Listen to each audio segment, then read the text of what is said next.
E outra preocupação com o verão é a alta incidência de raios. Todo ano, o país registra cerca de 120 mortes por causa de descargas elétricas, segundo o Instituto Nacional de Pesquisas Espaciais, o INPE. A repórter Vanessa Casalino falou sobre o assunto com um professor da Universidade de São Paulo. Boa noite, Manuela. Boa noite, Catiúcia. Parece que a chegada do verão dá início também à temporada de uma maior incidência de queda de raios. Para falar desse assunto, a gente recebe aqui o professor de Meteorologia do IAG, o Instituto de Astronomia, Geofísica e Ciências Atmosféricas da USP, Carlos Augusto Morales. Bom, professor, obrigado por sua presença aqui. Primeiro, para a gente entender como é que se dá a formação dos raios, onde que eles caem e realmente há essa relação de um aumento de incidência no verão? Boa noite. Boa noite, Vanessa. Obrigado pelo convite.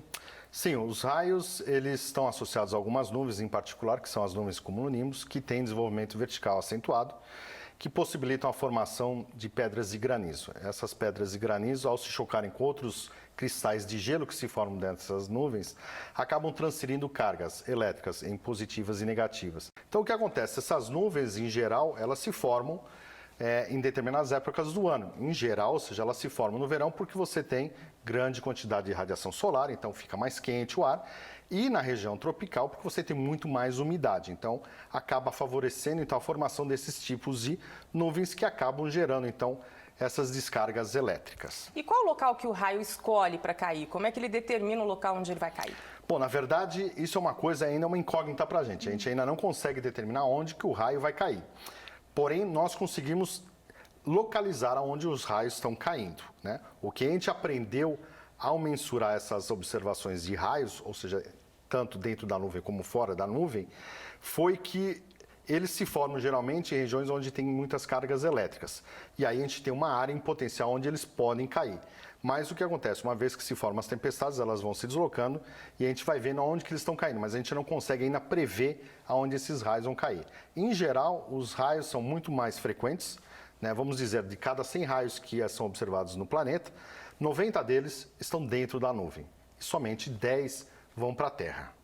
Agora, a gente tem visto agora em Mongaguá esse fim de semana, né, um menininho que foi alvo de... Na verdade, o raio caiu próximo a ele e a família dele, né, ele está em estado grave. Ano passado também 4 pessoas morreram em Praia Grande, que são regiões específicas aqui do nosso litoral de São Paulo.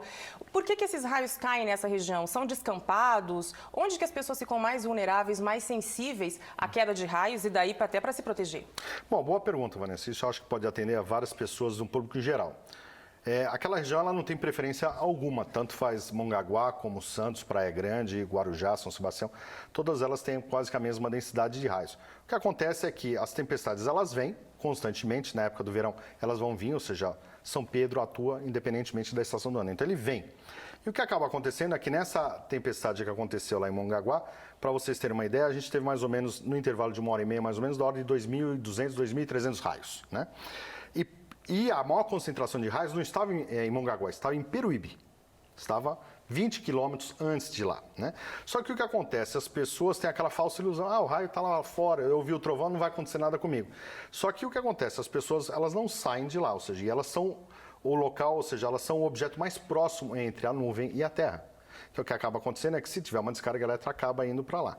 E aliado a isso, o que acontece? Você aumentou a população. Então, né, a população continua crescendo, então hoje você tem muito mais pessoas nas praias, consequentemente, e muitas pessoas desinformadas. Então, o que acaba acontecendo é que elas eventualmente são atingidas, né? Então, é mais uma falta de informação do que fazer quando você ouve um trovão do que propriamente, ou seja, aumentou o número de raios naquela região. E, professor, o que é para a gente fazer? Não só praia, qualquer local descampado oferece risco. O que a gente deve fazer para ficar seguro quando começa a chover? Bom, se você começar a chover, você ouviu o trovão, significa que o raio está no máximo até 10 km de distância de você. Então, existe uma possibilidade de cair em você. Então, se você está dentro da sua casa, fique dentro da sua casa. Você está num carro ou está próximo do carro, fique dentro do carro. Deixe as janelas fechadas. Se você estiver no descampado, não fique debaixo da árvore, porque o raio pode cair na árvore. Se você está na praia, procure um local abrigo fechado, ou seja, nada de sombrinha, nada de guarda-sol ou uma cabaninha. Você tem que procurar um local fechado. Então, essa é a medida melhor que tem. Se você não tiver solução alguma, você está no meio descampado, aí não tem um lugar onde correr, a melhor coisa que você pode fazer é ficar, ou seja, agachado, né, com os pés próximos e torcer para que nada te atinja. Né? Tá certo, professor. Muito obrigada por sua presença aqui. Ok, obrigado e espero que as pessoas respeito mais um pouquinho sobre raios.